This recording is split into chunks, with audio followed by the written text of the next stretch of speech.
city lights to the mountain snow. Every mile's a story to be told with two for the road.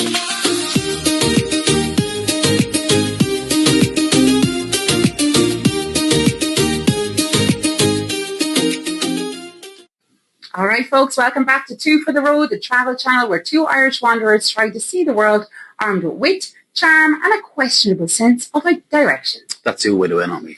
Excuse me, I'm the one who generally gets us going in the right direction without taking a single wrong turn. You also walked into a wedding once that wasn't ours. Well, we got free champagne, right? So, not so bad. Fair enough. Anyway, today we've got 5 solid travel hacks to make your trip smoother, cheaper, and far less stressful. Or at least give a fewer reasons to shout at each other. Hack 1 is a sweet spot for flights. Flights have a magic booking window. So for short flights, book 6 to 8 weeks before you go. And for big trips abroad, 2 to 4 months. Any later and you might as well sell the house and move into your seat on the plane. We use Google Flights Alert. It's like having a mammy watching the prices. A mammy that won't ring you every day to ask you if you've booked yet. I tell you, sure, you'd have gotten there quicker if you drove. Hack number 2.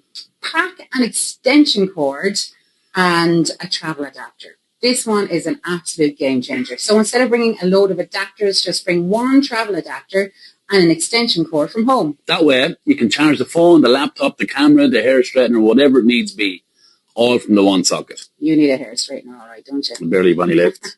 Trust me, anyway, the extension cord is key because hotel plugs are always in the most awkward of spots. You don't want to be charging your phone with a dangle or the back of a wardrobe, do you? Or beside the mini fridge that hums like a chainsaw at 2 a.m. With this, everything's within your reach and you don't have to crawl around the floor like you're in the final scene of Squid Games looking for a bloody plug.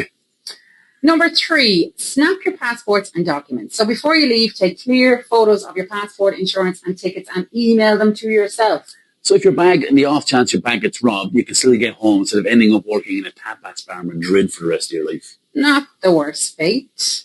No, you were no tea bag after a week. And you'll be crying into your Riata. Hack 4, bring a snack survival kit. Right, so I'm a celiac, so I squirrel away gluten-free snacks as I go along. I'm guarding my rice cakes, protein bars, all that sort of thing, like a mad woman. And then she opens the bag and half it's gone. Because Podge here has nicked it all. Look, gluten-free or not, a man gets hungry. Yeah, well, you're a snack thief in disguise. Would you rather sit beside me on a plane when I'm hungry?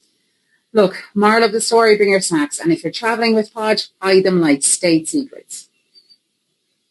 Hack 5, use packing cubes wisely. So packing cubes are brilliant. You keep everything neat and you can keep everything separate and they make your bag look like it was done by a professional. Which in our case is you. But they're no good if you are the kind of person who keeps stuffing your bag until it's fit to burst.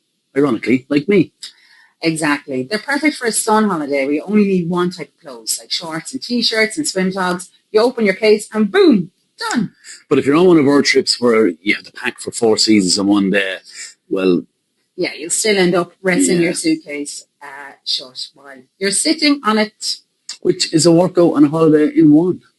So there you have it, folks. 5 travel hacks to keep your holiday running smooth, your gadgets charged, and your snacks safe. Well, maybe.